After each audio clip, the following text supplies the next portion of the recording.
네, 마지막 강의입니다. 안녕하십니까.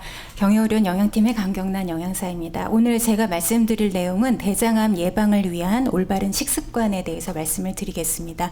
여기 오신 분들 보니까 이미 치료가 다 끝나고 예방을 생각하시는 분들도 계실 것이고 또 치료 중인 환자분들도 계시는데 나중에 다시 말씀을 드리겠지만 이거는 예방을 위한 식습관이기 때문에 치료 중의 환자분들은 저희와 개인 상담 또는 교육을 통해서 좀 더 자세하게 말씀을 드리도록 하겠습니다. 대장암은 예방이 가능한가? 결론적으로 말씀드리면 예입니다. 제가 지금 말씀드릴 자료는 2017년도에 발표된 다이어트, 식사, 영양, 신체 활동, 그리고 대장암이라고 하는 보고서에 따라서 발표를 말씀을 드릴 거고요. 암 예방과 생존이라고 하는 WCRFI CUP 2017년도 버전에도 따르면 암 발생의 33%는 식사와 체중 조절 그리고 운동으로 예방할 수 있다라고 합니다. 그러면 암 발생의 3분의 1 정도를 우리의 식습관으로 그리고 활동으로 조절을 할 수 있는 부분이 있으니 이 부분에 대해서 굉장히 긍정적으로 생각하셔도 좋으실 것 같습니다. 앞서서도 말씀드렸지만 수술 직후 환자들은 저희가 개인적으로 교육을 따로 드리고 있고 치료 중 항암 중에 그리고 방사선 교육도 따로 드리고 있기 때문에 이 부분에 대해서는 저희와 개별적으로 접촉을 하시면 될 것 같습니다. 보고서에 따르면 대장암 위험을 감소시키거나 대장암 위험을 증가시키는 식이 요인들이 굉장히 많습니다. 제가 여기서 말씀드릴 것은 증거, 에비던스가 강력하고 확실한 부분에 있어서 신체 활동, 전곡류, 식이섬유소, 유제품에 대해서 말씀을 드릴 거고요. 대장암 위험이 증가한다라고 해서 요즘 언론에 많이 보고가 되고 있죠. 가공육류나 알코올 섭취, 그리고 체지방, 붉은 고기류에 대해서 간단하게 설명을 드리도록 하겠습니다. 아마 작년 저희가 대장암 예방 캠페인을 하던 시점 한 2, 3주 전에 가공 육류에 대해서 아마 신문 기사가 굉장히 많이 발표가 되었습니다. 우리가 흔히 먹고 있는 햄이나 소시지, 베이컨 같은 것들이 암을 유발한다. 좀 굉장히 강조되어서 보고가 되었었거든요. 그래서 이게 무엇이냐 영양팀에도 전화가 많이 왔는데요. 기존에 1998년부터 2014년까지 메타 분석이라고 통해서 하루에 100g 이상의 이런 가공 육류 햄이나 소세지, 베이컨. 쉽게 생각하면 우리가 병원 식사 이 반찬 그릇 정도 아실 겁니다. 그거 2그릇 반 정도에 해당하는 100g에 해당하는 양을 드시게 된다면 대장암의 위험이 상승된다. 이거는 매일 섭취를 했을 때이기 때문에 나 가끔 부대찌개 먹는데 너무 우려 안 하셔도 될 것 같습니다. 그러면 왜 이 가공육류의 섭취가 대장암을 유발시키느냐 이 부분에 대해서는 그냥 간단하게 하고 넘어갈 건데요.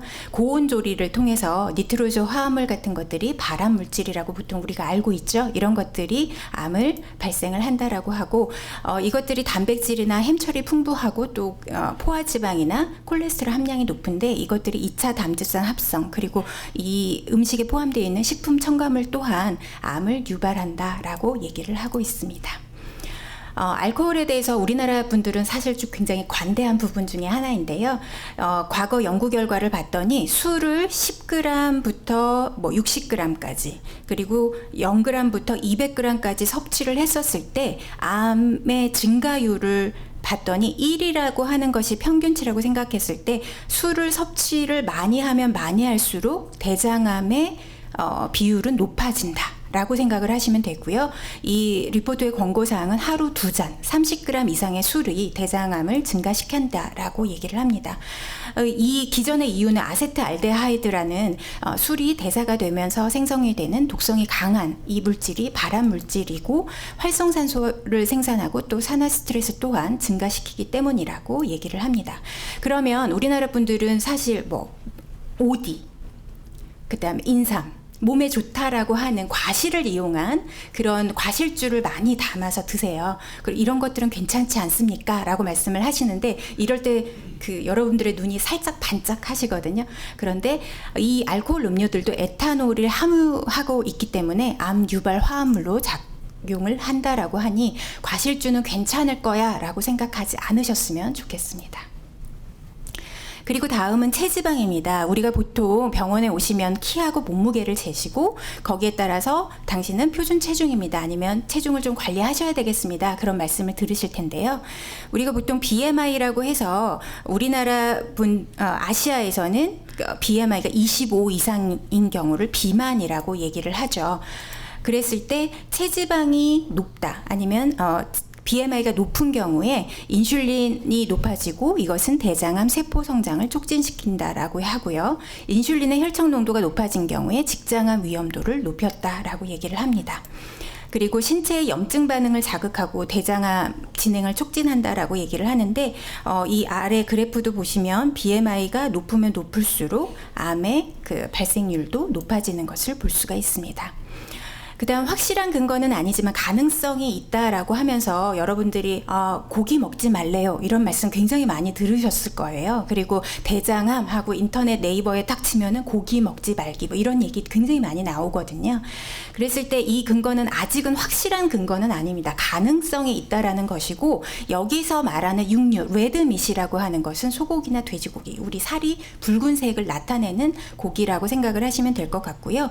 매일 100g 이상의 고기를 섭취했었을 때 암의 발생률이 높아지는 경우에 경향이 있다라고 얘기를 하고 있습니다. 이것은 또 남자와 여자가 좀 구분이 되는 경향은 있었습니다. 그렇기 때문에 아직 확실한 근거라고 말은 하지 않는 것으로 알고 있고 이것도 뭐 그 가공 육류와 비슷한 대사 부분 때문에 그런 설명들이 나와 있고요. 여기에 닭고기, 오리고기 등은 포함되지 않으니까 저희가 환자분들을 뵀을 때 가장 우려가 되는 부분들은 뭐냐면 특히나 대장 쪽 환자분들은 고기 섭취를 아예 딱 끊으시는 경우들이 굉장히 많아요. 그런데 수술 이후에는 단백질 요구량이 높아지고 항암 치료 기간에도 대사량이 높아져서 그것을 보완해주는 단백질 요구량은 굉장히 높아집니다. 그랬을 때 고기를 먹지 않는다라고 한다면 다른 대체제를 찾으셔야 되는 거죠. 그래서 그 다른 대체제가 저희가 말씀드리는 뭐 계란이나 두부나 생선 같은 것들이 있을 수가 있고 붉은 육류는 나는 찝찝해서 싫습니다라고 했었을 땐 닭고기나 오리고기를 이용하셔도 좋으실 것 같습니다. 그리고 신체활동은 암뿐만 아니라 다른 어떤 질환에도 굉장히 강조가 많이 되고 있죠. 그런데 그래프상으로 나타나지 않는 거는 연구들이 얼마만큼의 운동을 얼마만큼의 강도에 어느 기간 동안 했을 때 좋아지느냐에 대한 패턴은 나와 있지 않아서 그래프로 나타내지는 못했다라고 표현을 하고 있었습니다. 하지만 신체 활동 자체가 체지방을 감소시키고 인슐린 저항성 감염을 감소시키고 무엇보다도 소화를 도우면서 장관 통과 시간을 줄이게 됩니다. 그래서 중정도의 운동 자체가 대장암 발생을 감소시킬 수 있다라는 연구 결과 보고들이 많이 있었습니다. 그러면 지금까지 암을 발생하는 것들을 살펴보았는데요. 그러면 암을 감소시키는 부분에 대해서 살펴보도록 하겠습니다. 대장암이니까 잡곡밥 먹으래요 라는 말씀 많이 들으셨을 겁니다. 아시다시피 현미나 잡곡, 귀리, 통밀, 오트밀 같은 이런 전곡류들은 비타민 E나 셀레늄, 구리, 아연, 파이토 에스트로겐, 페놀 화합물 등을 함유하고 있고 하루 90g의 전곡류의 섭취는 대장암 위험도를 17% 정도 감소시킨다라고 합니다. 그러면 하루 전곡류 90g이라고 한다면 잡곡으로만 밥 한 공기를 먹는 양이라고 생각하시면 돼요. 그러면 이거는 쉽지 않죠. 그러면 밥에 한 3분의 1 정도 잡곡을 놓아서 먹는다. 하루 3번을 먹는다라고 하면 조금 마음이 편해지실 겁니다. 그런데 내가 지금 대장 수술을 한 지 한 달밖에 안 됐어요. 아니면 장루를 한 지 한 3, 4주밖에 안 됐어요. 그랬을 때는 저희가 교육할 때 어떻게 합니까? 지금은 섬유소 섭취를 증가시키는 시기가 아니라 섬유소를 오히려 낮추어서 장을 회복해야 되는 시기입니다. 라고 말씀을 드리죠. 그래서 나의 상태에 따라 굉장히 많이 다르다는 걸 항상 염두에 둬야 되고 인터넷에 떠돌아다니는 정보가 나에게 맞는 정보라고 생각은 안 하셨으면 좋겠다라는 말씀을 다시 한번 드립니다.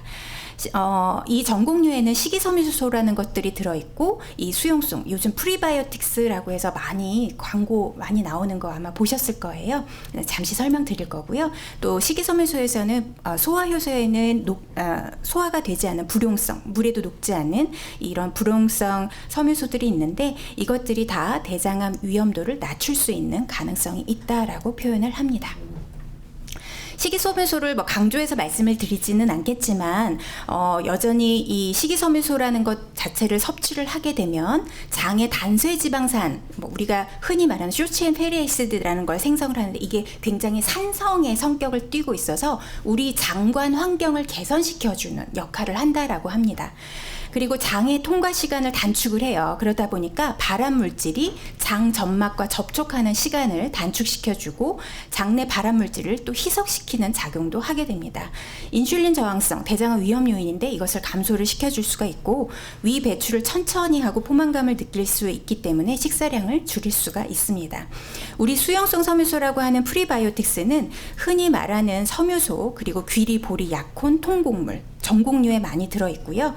과일, 뭐 팩틴 같은 거, 씨앗, 그리고 아티초크에 많이 들어있는데 흔히 말하는 녹황색 채소, 그리고 전곡류에 많이 들어있다라고 얘기를 이해를 하시면 좋으실 것 같고요. 제가 그러면 얼마만큼의 양을 얼마만큼을 먹어야 이게 좋을까 자료를 좀 찾아봤는데 우리 흔히 먹고 있는 양파나 부추, 마늘 같은 것들 있잖아요. 가스가 막 발생하는 분들은 말고 그런 거 먹었을 때 별로 불편하신 분들 아니면 그것들을 식품, 뭐 고기를 볶는다던가 어떤 음식을 할 때 좀 많이 넣으세요. 그래서 우리가 흔히 말하는 한 단위 70g 정도를 섭취를 하면 우리가 몸에 필요한 이 프리바이오틱스를 한 6g 정도 섭취할 수 있다라고 얘기를 하거든요. 그래서 저희 음식에도 많이 사용하려고 노력을 하고 있습니다.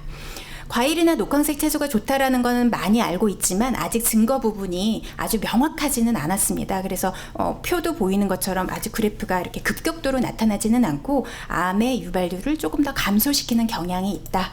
뭐 여러 영양소들이 있다라는 것도 알고 있으실 거고요. 항암 효과, 항산화 효과 자체가 세포 손상을 막아준다라는 것들도 알고 있으실 겁니다.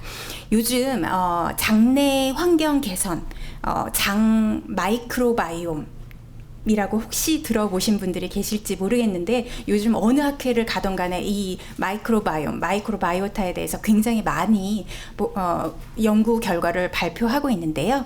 우리가 식품을 섭취하는 굉장한 다양성들이 있는데 이 식품의 다양성들이 우리 장내 환경을 결정지어 준다라고 얘기를 하고 있고 그 장내 환경이 개선되면서 대사산물들이 우리의 건강 상태를 다르게 만들어준다라고 합니다. 이게 무슨 말이냐면 우리 흔히 서구식 식사는 고지방 식사, 고포화지방 식사로 나쁜 식사로 알고 있죠. 이것들이 크로닉 디지즈, 그러니까 만성 질환의 그 대표적인 것이고 지중해식이라고 해서 녹황색 채소나 아니면 뭐 올리브오일이나 아니면 전곡류 섭취를 많이 하는 것들이 우리 장내 환경을 개선시켜 준다라고 얘기를 하고 있습니다.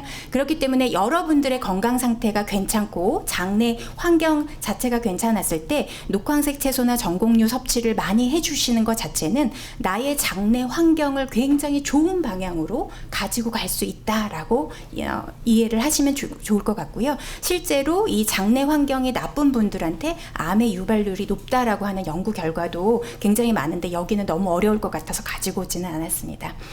그리고 대장암에서 이제 마지막으로 말씀드릴 유제품과 칼슘입니다. 그래프도 이렇게 조금 베리에이션들이 있어서 아직 강력한 권고 증거라고 얘기는 안 하지만 몸 안에 비타민 D 농도가 충분하면 대장암 사망률이 감소한다라고 하고 칼슘은 지방산이나 담즙산 결합 그리고 대장 점막의 증식을 억제한다라고 얘기를 합니다. 그러면 우리 유제품 중에 특히나 프로바이오틱스를 유산균 섭취 굉장히 많이 하고 계시잖아요.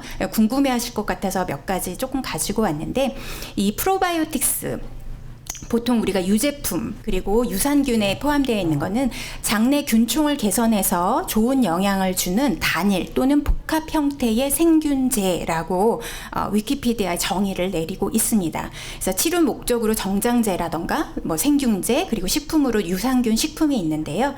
보통 발효 유제품 우리가 요플레라고 보통 알고 있는 것들 있죠. 그리고 발효식품 절임 채소류, 김치, 콩류, 미소, 된장, 독일식 김치 외국에도 이런 절임류들이 종종 있더라고요. 그래서 이런 것들을 섭취를 해주시면 좋을 것 같고 이 프로바이오틱스는 굉장히 약이 아니기 때문에 부작용이 거의 없습니다. 그래서 더 많은 광고들이 많이 나오고 있지 않은가. 그래서 대체로 안전한데 간혹 면역력이 약한 경우, 이게 생균이잖아요. 면역력이 약한 경우에 부작용 사례, 그리고 최근에 췌장 암 환자의 악화가 되었다는 논문도 보고가 되어 있다고 지금 현재 보고가 되어 있으니까 혹시라도 내가 치료 중이다, 면역력이 조금 약화가 될 수 있는 가능성이 있다라고 한다면 의료진과 한번 상의를 해보시는 것이 좀 더 바람직할 것이라고 말씀을 드리겠습니다.